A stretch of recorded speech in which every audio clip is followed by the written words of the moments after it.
Hey, welcome to Sims Tennis. We've got an exciting video today. I'm going to start by unboxing two brand new Babolat Pure Aero 2023s. We're going to check out their specs for any quality control issues, and then I'm going to be matching up their specs so that they both feel the same on court. This is a service I'm currently offering on new and used rackets for $25 a racket. So if you're interested, feel free to reach out to me and message me at simmstennis on Instagram. Also, if you stay tuned till the end of the video, you can find out how to purchase these freshly customized rackets and make them your own. So without further ado, let's take a look at these beauties. There's nothing like taking some fresh sticks out of the bubble wrap. What are your guys' thoughts on the new paint job on these? Let me know in the comments below. All right, let's go ahead and take a look at the specs here. So first I'm marking this racket as number 1, and then we're going to go ahead and get the weight. You can see I've written in black the specs that Babolat advertises for these. They should be 300 grams, but I've added 2.5 grams to the target weight because as soon as someone takes that plastic off the handle, that's going to drop that 2.5 grams from the overall weight. You can see here that the weight of the racket is 299.5 grams, so that's pretty close to the target weight of 302.5. Okay, next we're going to go ahead and get the balance. Babolat advertises the balance of this racket to be 32 centimeters. So let's go ahead and see what we get here. All right, and props to Babolat on this number because it is in fact exactly 32 centimeters. Lastly, we're going to go ahead and get the swing weight. This is the hardest spec to get, and some manufacturers don't even advertise a target swing weight, but it really is an important component. The basic description of swing weight is that it's how heavy the racket's going to feel while you're swinging it. I like to measure this one twice, and you can see here that we have a swing weight of 288. So again, props to Babolat because all three numbers were pretty close to their target. Okay, so now that we've got that down, we're going to go ahead and check the specs on the second racket. I'll grab it. And we're going to go ahead and put a number 2 on there so that we can distinguish it from the first one. And let's see if this racket is as close to the advertised specs as the first one was. Starting with the weight here, Babolat's quality control tolerance for weight is plus or minus 7 grams, which is actually pretty crazy because that means you could end up with one racket that's 293 grams and another that's 307. Those two rackets would feel entirely different. Babolat's on a roll today, however, though, because we get a weight of 300 grams. I'd love to see something a little over 300. Something like 302 would be a number that's just going to give us more stability and plow through. Having played with this racket myself for about 5 or 6 hours, I can say that that's something I think it needs, but nonetheless. Moving on here to the balance, we end up with a balance of 31.7, which is still pretty close to that target. Okay, moving on to the swing weight. Based off the weight and balance numbers, it shouldn't be too far off from the other racket. And the first go here, we get 286. After checking a few times here, we're going to end up with a number of 285. And I'd say that's the only number of the two rackets that doesn't look too good, we'll say. Like I mentioned earlier, I think this racket could use a little more stability and plow. So we're going to go ahead and get them both bumped up to at least the advertised specs and possibly just a touch over. Okay, so now that we've got that done, we're going to go ahead and crunch some numbers here using Tennis Warehouse's customization worksheet. We're going to type in the specs that we have on the left-hand side and the specs we want to achieve on the right. And then it's going to suggest some ways that we can accomplish that. So as you can see here, what we have is we have that weight of 299.5, but we want to get that up to 302.5. We've got the balance of 32 centimeters, which we want to keep, and we want to go ahead and bump that 288 swing weight up to 290. It'll give us some solutions, and we're going to go with the least invasive solution, which will just ask us to add weight at one location. While we're here, we're going to go ahead and type in the specs of the second racket as well.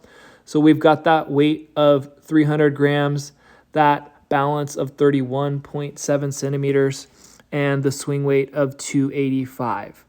We want to bump that weight up again to 302.5, the balance to 32, and the swing weight up to at least 290.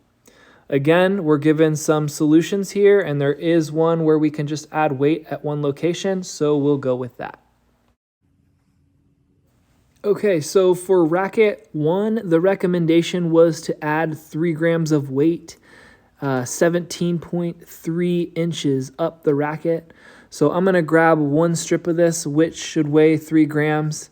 And as you can see there, it in fact does weigh 3 grams. So I want to divide this strip into 4. I'll start by folding it in half, marking that off. And then I'm going to go ahead and snip it there, being nice and careful to do that in a straight line. We need, again, 4 strips, so I will fold both of these in half one more time. We'll get that folded off and make that line nice and straight and give it a snip.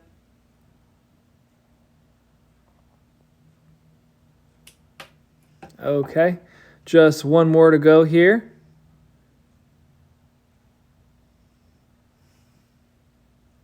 Fold it.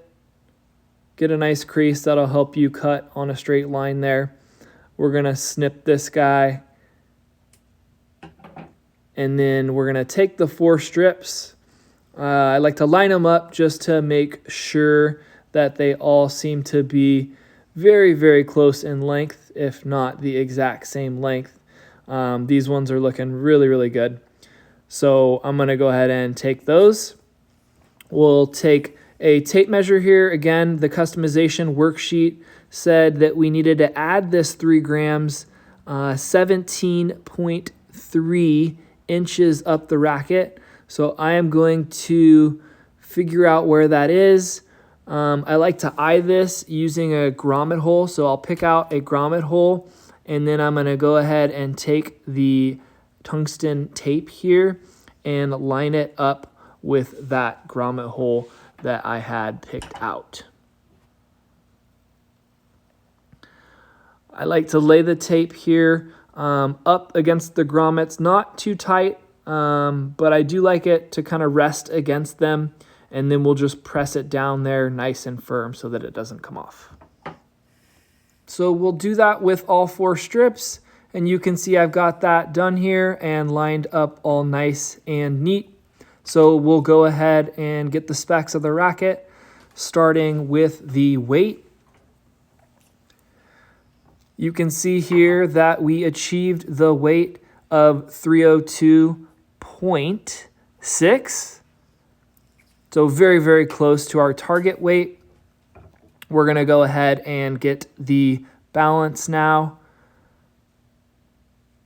A little drum roll here. And what we end up with is we end up with a 32.1 centimeter balance. So we like that number. We're going to go ahead and move on and get the swing weight now.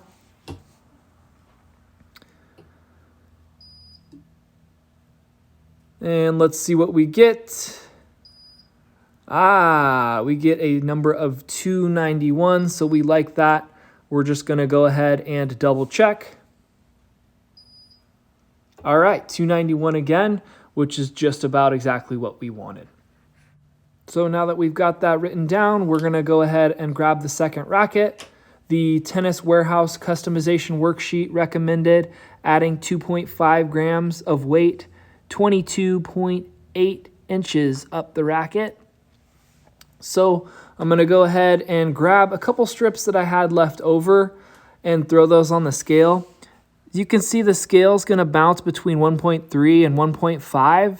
So 4 of those would be roughly somewhere in the range of 2.5 to 3 grams. The backing on these does have some weight as well. So when I peel the backing off, it's going to be a little bit lighter than what the scale says. So what I'm doing here is I'm taking one of those strips I had on the scale and using it to mark on this set of 3 strips. I'll cut straight across, That'll make these 3 strips all exactly the same length.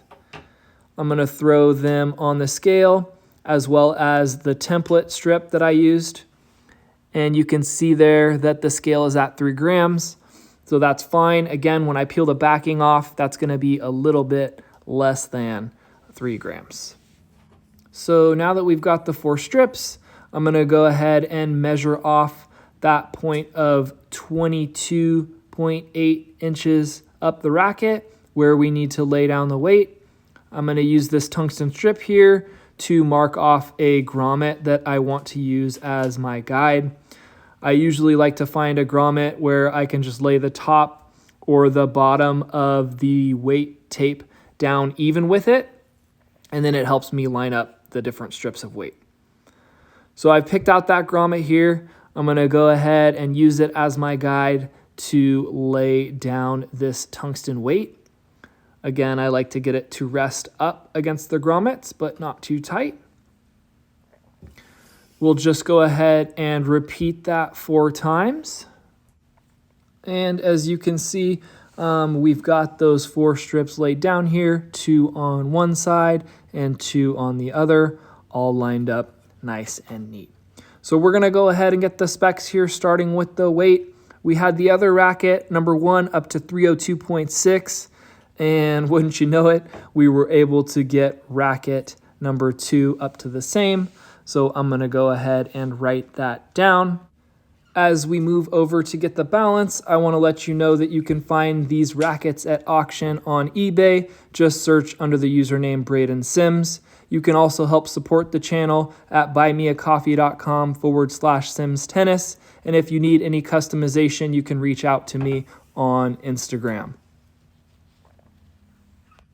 As you can see here, we were able to achieve that 32.1 centimeter balance that we were able to get with the first racket.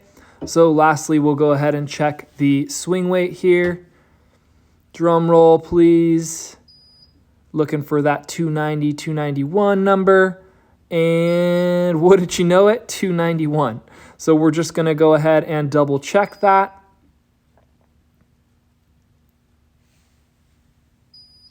And bingo. I'm going to be honest and let you know that it definitely doesn't always work out perfect like it did today, but with a lot of skill and a little luck, sometimes it does. Thank you all for watching. Please don't forget to like and subscribe.